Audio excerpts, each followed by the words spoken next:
Thank you, Manette. So for some of you, this might be the second time you're seeing this presentation, but please bear with me as it is applicable for pome and stone fruit. So just a bit of background. The grand chinch bug is a pest of grasses and grains and is endemic to the Western Cape.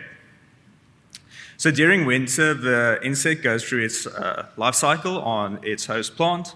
However, during summer, it goes into a state of dormancy termed estivation.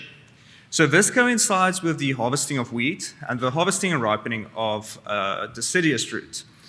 And this leads to a mass migration of the grand chinch bugs from the wheat fields to the orchards, where the insect finds shelter in the cavities of the calyx and stem end of the fruit.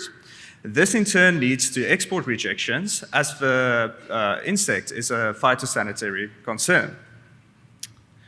So a holistic integrated pest management approach should ideally be used to manage this pest. However, this has been challenging for both pre-harvest management and post-harvest management. Currently, there are no pre-harvest management options, and the only post-harvest management treatment available, and which is effective, is the use of ethyl formate fumigation.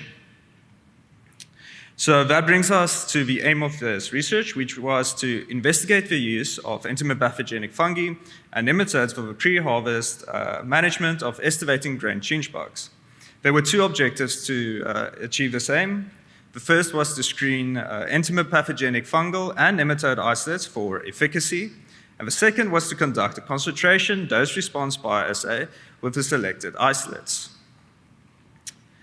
So for the screening bioassays, 4 isolates were selected for both EPNs and EPFs, and the estivating grand chinch bugs were placed in bioassay plates. These plates were then placed in moisture chambers for incubation. So for EPNs, results were taken after 48, 72, and 96 hours. For EPFs, mortality was assessed after 7 days, and overt mycosis was determined. So the EPN results revealed that Steinernema jaegelemens was the best performing isolate, reaching more than 70% mortality by infection. The local Heterobacterium bacteriophora was the second best isolate, and therefore these 2 isolates were selected for further experimentation. EPFs revealed, or the results for the EPFs, revealed that none of the isolates were effective. They did not even reach 20% mortality by infection. There was also no statistical difference between isolates. Therefore, no isolate was selected for further experimentation. So for the concentration dose response bioassays, the 2 selected nematode isolates were tested using the same method as previously described, the only exception being that 6 concentrations were used for each isolate. The LC50, 90, and the EC50 and 90 values were determined.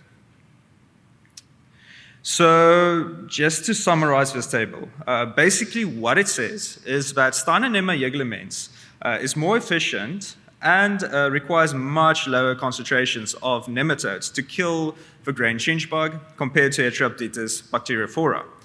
This indicates the potential of Steinernema jaegelemens as a possible biocontrol agent. And to conclude, EPFs was not effective against grand chinch bug estivating adults. However, Steinernema jaegelemens proved to be effective against grand chinch bug estivating adults under laboratory conditions. So high concentrations of Steinernema jaegelemens can be applied in commercial settings on hotspot areas.